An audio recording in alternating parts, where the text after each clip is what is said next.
Good morning and welcome. Good morning, sir. Welcome to this session of our Unit 3, the communication, maximizing communication. Today, as per our lesson plan, we are discussing the cross-cultural communication in the series of this second part and last part of this topic will be covered under today in this session. And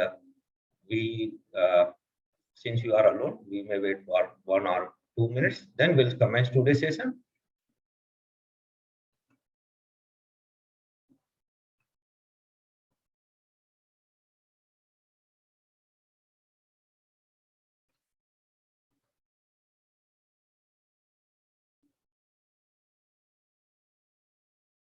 So now a lot of your friends have tried to join. So we'll begin the session very shortly.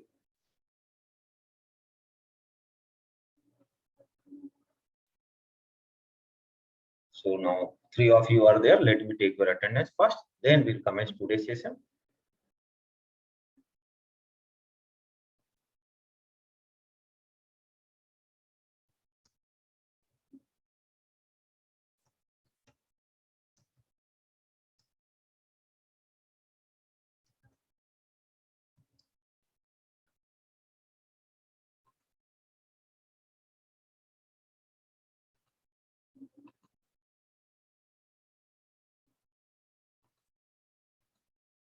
So today we are going to discuss the lesson number 22 as per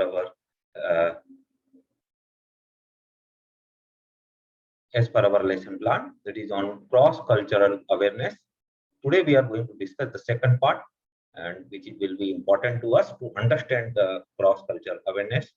So let me revise again what we discussed in earlier lecture because there was a gap. So I will try to revise fast way what we have learned in the previous lecture of cross-cultural awareness. As you know that members of a culture can be identified by the fact that they share some similarity. They may be united by religion, by geography, by race, or ethnicity. So this is the crust of that culture. Then what the cross-cultural communication thus refers to communication between people who have differences in any one of the following. They may be differ in style of working, in age, in nationality, in ethnicity, in race, in gender, in sexual orientation, etc. So there are some differences while we deal with the cross-cultural people. So these are some factors or some variants in respect of cross-cultural communication. Then come to the basic how we will also discuss the Lara Band's source of miscommunication is cross-cultural exchange. What are the sources of miscommunication? So there we have discussed that assumption of similarities, language differences, non-verbal misrepresentations, preconception and stereotypes, tendency to evaluate, high anxieties. So these are the some factors we have discussed that they are basically responsible for miscommunication as per the one of the leading experts in communication, Lawrence Barnes. That is called Lawrence Barnes source of miscommunication. So that part we have discussed in a previous lecture. Today we are going to discuss in the second part the how cross-cultural differences impaired communication. Basically, there are 3 generalizations in this regard. How this cross-cultural communication is causing due to differences in the differences which are causes due to we have 3 major generalizations. First generalization is about cultures are either high context or low context. So this is the first generalization that every aspect of global communication is influenced by cultural differences that we know, and even choice of medium used to communicate may have cultural overtones. For example, it has been noted that industrialized nations rely heavily on electronics technology and emphasize written message over oral or face-to-face communication. So this is one of the cultural either high context or low context. Certainly, United States, Canada, UK, Germany amplify this trend, but Japan, which is access to the latest technology, still just a minute, please close your the speakers. So let me some of the participant are not authorized. So let me remove from our list.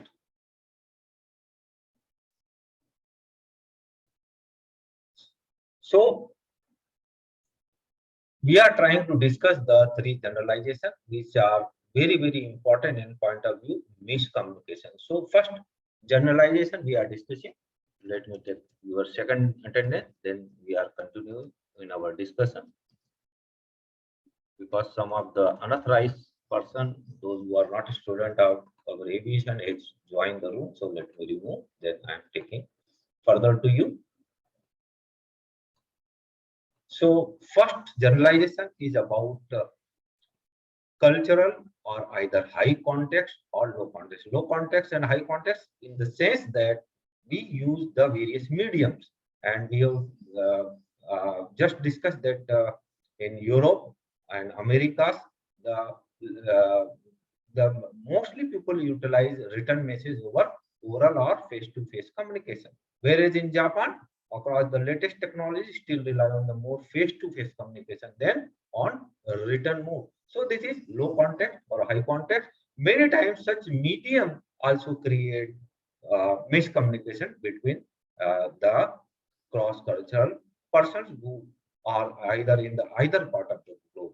And the determining the factor in medium preferences may not be degree of industrialization, but rather whether that country fall into high context or low context culture. So this is the first generalization as per the scientific research available, and more in some cultures, personal bonds and informal agreement are more binding than any formal contract.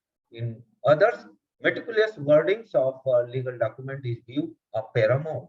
High context cultures like that Mediterranean, slave, Central European, Latin America, Africa, Arab, Asian, American Indian leave much of medium message unspecified to be understood through context, normal one cues, and between the lines interpretation what they actually said. So by contrast, low context culture, most of German and English speaking countries accept message to be explicit and explicit. So they mostly believe in the written communication. And so therefore, we can see the Japanese culture and European culture. There are lot of difference in communicating each other's through either low context or high context. Japanese prefer the face-to-face conversation. So this is the crust. This is the major difference between the one of the generalization. Other culture are high content or low content in respect of medium of communication. So this is the first thing like to discuss in the today discussion on cross-cultural communication. We are studying the part 2 today. Then second generalization is cultural or either sequential or synchronic. So what is sequential or synchronic cultures? So some cultures think of sometime sequentially is a linear commitment to spend, save, waste. Other culture view time synchronically is a constant flow of to be experimented in a moment, and as a force that cannot be contained or controlled. Just example, in a sequential culture like North America, English, German, Swedish, and Dutch, business people give full attention to one agenda item after another. They think sequentially. They discuss one agenda at a point, then come to the next agenda. In many other part of world, professionals regularly do several things at the same time. I once cashed the traveler checks at a platinum bank where the teller has counted my money, taking into customer on the phone, the admiring baby in arm of woman behind me. So that you are doing so many actions at the same point of time. So this is common in the culture that you find in the Western countries particularly. And in American commoditization of time, only not they serve as basis for a time is money mentally, because American is strictly in time is money concept. So they focus one agenda at a one time. In Chinese culture, uh, we that what they explain, all we need to do is find out when you are scheduled to leave the country, and we will wait until before your flight to present our offer. By then, you are so anxious to say schedule, you will give away the whole idea. So Chinese try to do Chinese culture try to mix so many options with you, and you have to work with them at the same time. You have to work in a different scenario. So they are not sequential basically. Similarly, some of the examples in synchronic cultures are including South America, South Europe, and Asia. The flow of time is viewed as sort of circle, not a series. It is a closed loop with a circle with past, present, and future. All are interrelated. These viewpoints influence how organizations in those cultures approach deadlines, strategic thinking, investment, developing talent from within, and concept of long-term planning. So this is just nothing but a synchronic culture which view time in a short circle. So this is the difference you will find in South American and South Europe and Asian culture. Whether time is pursued as a commodity or a constant determine the meaning, the value of being own time. Think of misunderstanding that can occur when one culture view arrive late on meeting at a bad planning or sign of disrespect, while another culture views as a insistent on timeliness as childish. So these are the some way of thinking of by the different people over the the the flow of thinking in sequential culture, which they think in a linear way, whereas this synchronic culture, they think in a circular way. They interrelate each and every part, past, present, and future. So this is the one of the generalization. And the third generalization are cultural cultures are either affective or neutral. So this is one of the generalization in respect of cross-cultural communication. With many angry gesturing, an Italian manager referred the idea of his Dutch counterpart crazy. The Dutch manager replied, "What do you mean crazy?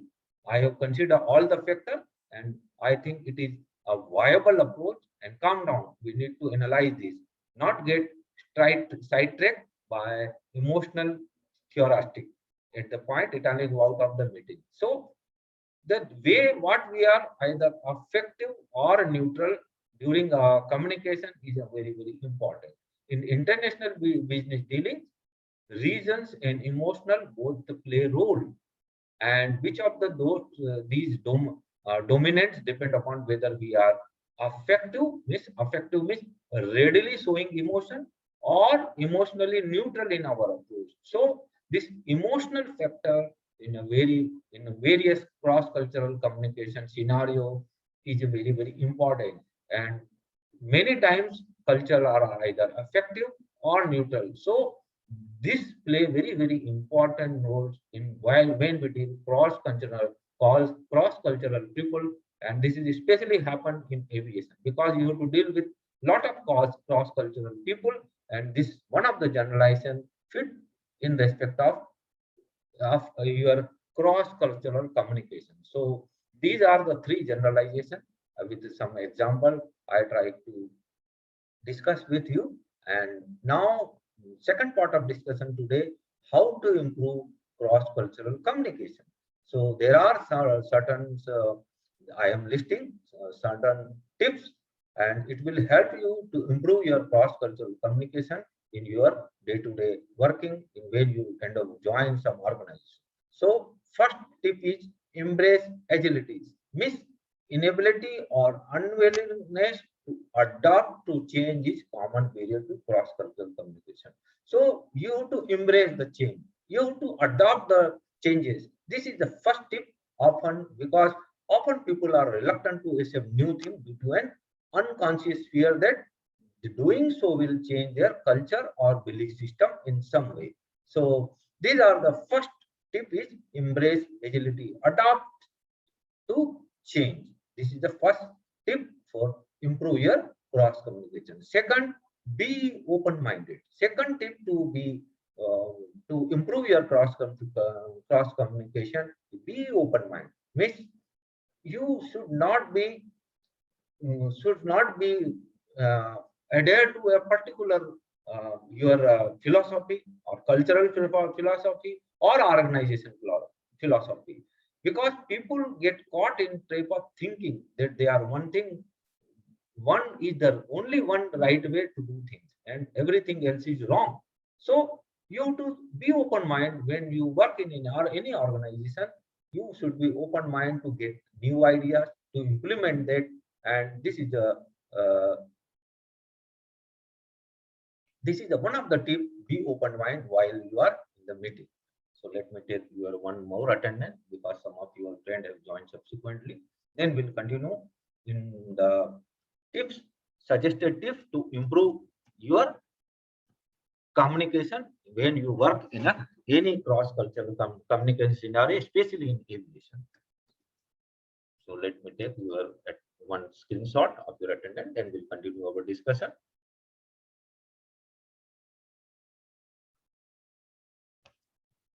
Just a moment, please.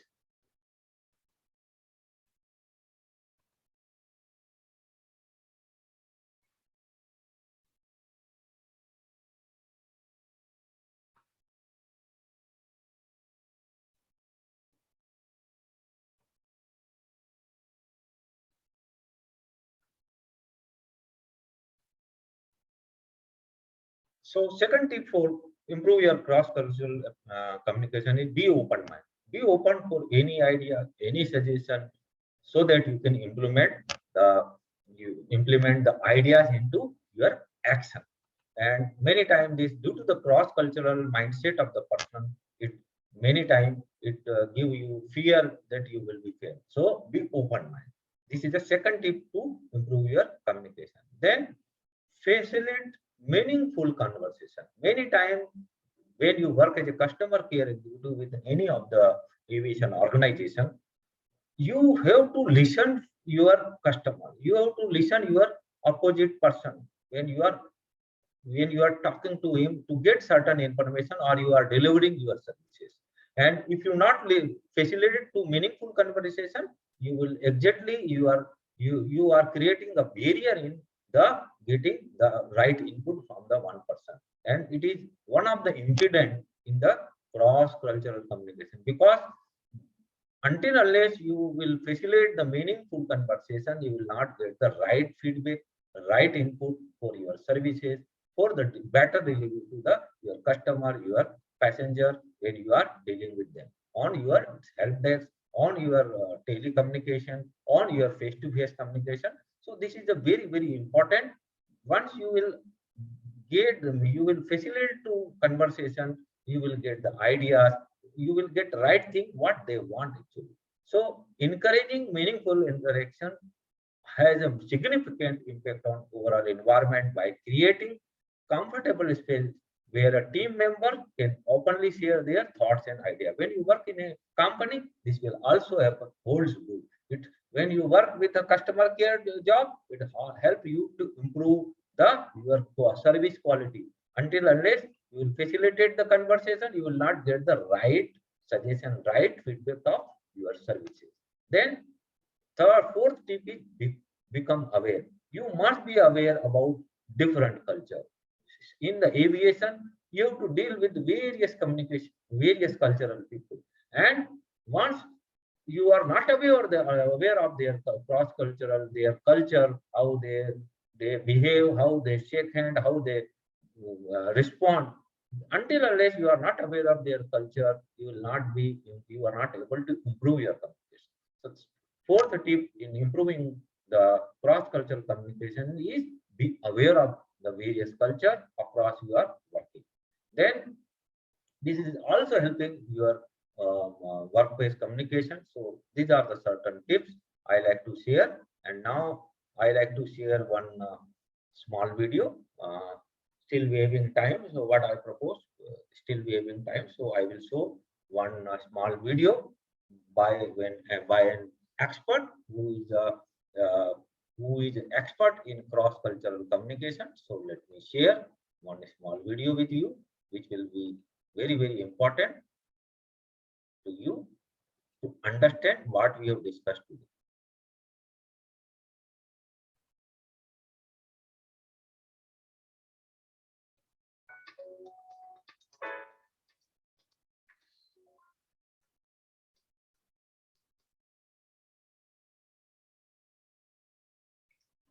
Imagine you are the communications manager for Mercedes-Benz, and you're getting this cool job. You can actually start introducing your brand in China.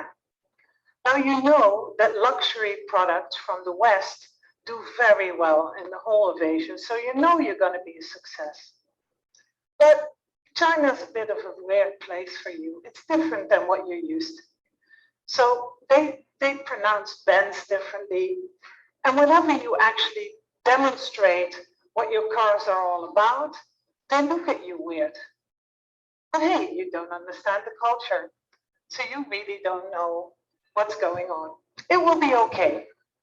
And then after a while, you find out that the pronunciation of Benz is actually completely wrong. So the Chinese, the way they say Benz is wrong.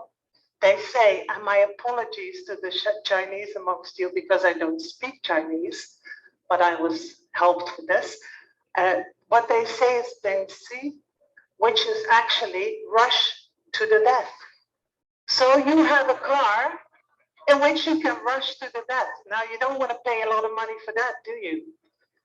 So you don't find that out as a foreigner. And when you do, at least it can be easily corrected. At least that is not too hard to do.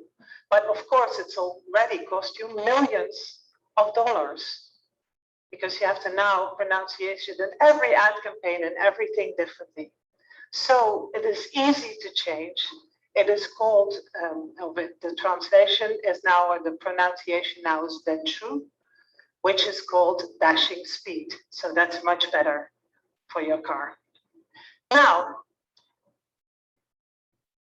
Gerber, a brand of baby milk, actually didn't get the skyrocketing success they were waiting for in South America. And they didn't understand, and they started asking why.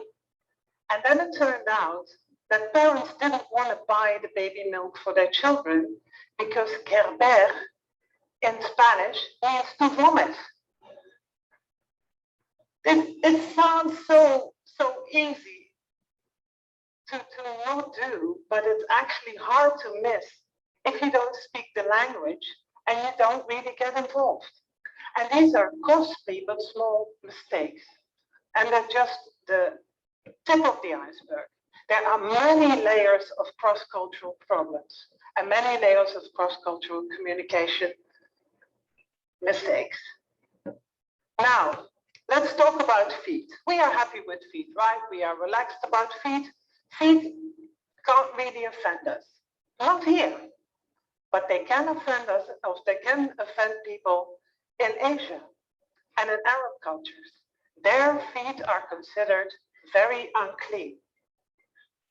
And when they're unclean, that means that you can't show them. So if you show the soles of feet to Asians or to Arabs, they are very offended. You should actually not show them at all, not covered, not bare.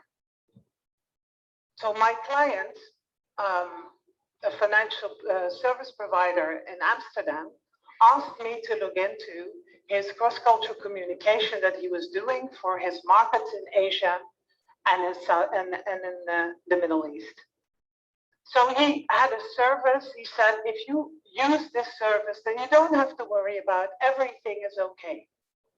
Now, this enthusiastic web designer looked for a picture for the front page that would be actually very close to that feeling. So in all its happiness and enthusiasm, you showed me this. So this is exactly what you shouldn't do. This is exactly what is the most offending thing that you can do in Asia and in Arab countries. Now, when I told the web designer, he had processed this through his own set of values. When I told him, he actually still wasn't impressed, and he thought, yeah, you know, people can actually be difficult about everything, and well, you know, leave it there. And I said, well, there's no point to actually even start selling your product if this is what you put on your homepage. So people filter this through their own ideas.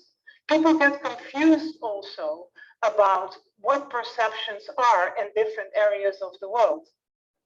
Generally, we offend without knowing it.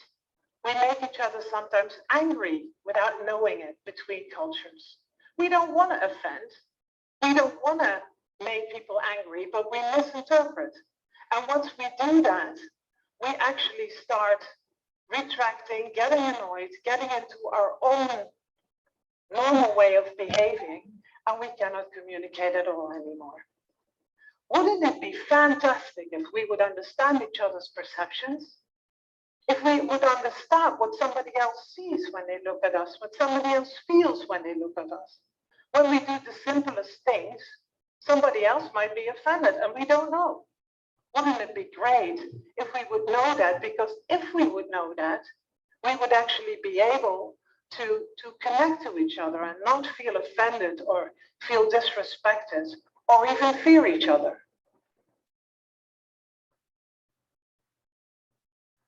Now, the culture, what is culture actually? Culture is actually a perception, the collective perceptions that people have with each other. It's like glue, it's like DNA within a group of people. So culture is determined by circumstances. Often it's determined by geography and history. Now, if you have hot climates, people live outside, they live outdoors. So they trade in the streets, they work with each other in the streets, they meet, and they also spend their money outside of the house. When you have a cold climate, people stay inside. Say in Scandinavian countries, it's cold and hot outside, so people stay inside of their houses, inside of their rooms. And that's where they spend their money on also. It's not a coincidence that IKEA actually started in Scandinavia. So the Dutch have actually also adjusted to their natural surroundings. We are a small country by the sea with a lot of neighbors. And these neighbors actually spoke other languages. So we learned many languages and we're very known for this. People are very amazed that we speak so many languages. And that's because we wanted to trade. We had to protect ourselves against the water. So doing this, we actually learned how to protect land, how to reclaim land, and now we are the best water managers in the world. Because of the challenges we've had, we've created some real business all over the world. Have any of you ever looked outside of the window when you land at Schiphol Airport? Every single centimeter of our country is organized. And I have been with foreigners next to me in the plane and they were just looking outside and going, what? It's so organized. We had to. That's how we survived. So this is what has become part of who we are. Perceptions are actually something we are not aware of till we meet other people, till we meet other people that are different. It's like looking through yellow glasses all of your life. You don't know that you're looking through yellow glasses because there's nothing else. That's all you see. But actually, if everybody around you also has yellow glasses, that will be the end of it. The moment you meet somebody with pink glasses that look at the world in a different way, then it gets complicated because you don't know they're wearing pink glasses. They don't know that you're wearing yellow glasses. So actually, it's sometimes very hard to communicate unless You start understanding, you have actually met somebody with other glasses. And this is how we start understanding other cultures, by meeting them, by starting to understand how they think. When I went abroad, that was when I understood what it was to be a Dutch person. I didn't know how we thought. It was just normal. I never thought about it. But the moment I went outside of my country, I understood who we were, who we collectively are, and also what others think about us and what others feel about us. I started understanding that. Wouldn't it be great if we could look through each other's glasses and see how somebody else sees the world, and see how somebody else sees possibilities and success where we don't? If you look at different perceptions, this is one that actually causes a lot of emotions here in Europe. We cannot not react to this picture. This is so intense for us because of our history. But I've seen a boy with this kind of shirts many of times in Asia and in India. In India, this is the symbol of fertility. There's nothing wrong. Nobody understands in India that we think about Second World War. When we are old in Europe or in the Netherlands or in the West, we lose youth. In the East and in Africa, we actually gain wisdom. There's a difference in perception. Like the Dutch have actually been excelling in water management, there is a way of every culture to excel. And we have to find out what other cultures have become good in because of what they have gone through in their existence, what they've had to battle. So if you look at Asian and African nations, you will see that they have learned a lot of sustainability. Because of what happened in their lives, because of what happened in their existence, they had to face daily challenges that we didn't have to face or don't have to face anymore. So they have actually created creative muscles, and they actually know how to solve things that we don't know anymore. If you look at Africa, most people in Africa, the first phone they ever used was a hand phone. They never had the system of landlines. And we are all happy with our smartphones, right? But let's be honest, guys. They run out of power continuously. You have to update them continuously. And you have to buy a new one every 2 years. So are they so great? The Africans have actually created a banking system with a simple telephone. They've actually created a lot of potential just by this small device. It's sustainable, it's practical, they use it as a radio, they use it as a flashlight, and they actually do it in a far smarter way than we do. I am an advisor voluntarily to My Shining Star Foundation in Malaysia. And in this role, I actually work as the only Caucasian with Asians. I see that my team is flexible. I see that they are innovative, and they actually asked me to structure the organization, but they are doing all the fantastic work, and they solve all the problems in the end with the means they have, with the network they have. I am very inspired by the way they want to grow professionally and personally and spiritually. And I really learned from it as a Dutch person with a good education to understand how to solve problems in a different way. So what I would like to say to end with is we actually are a fantastic group of amazing people. We all have different talents. We all have different gifts. We need to respect each other. We need to find out what each other's gifts are. And we need to start working and evolving together. It will take a bit of energy from all sides, but there is so much to gain. There is so much to work with. And we can grow and develop and find solutions we could never have found in one culture, between cultures. So let's grow, let's evolve, let's be bright together.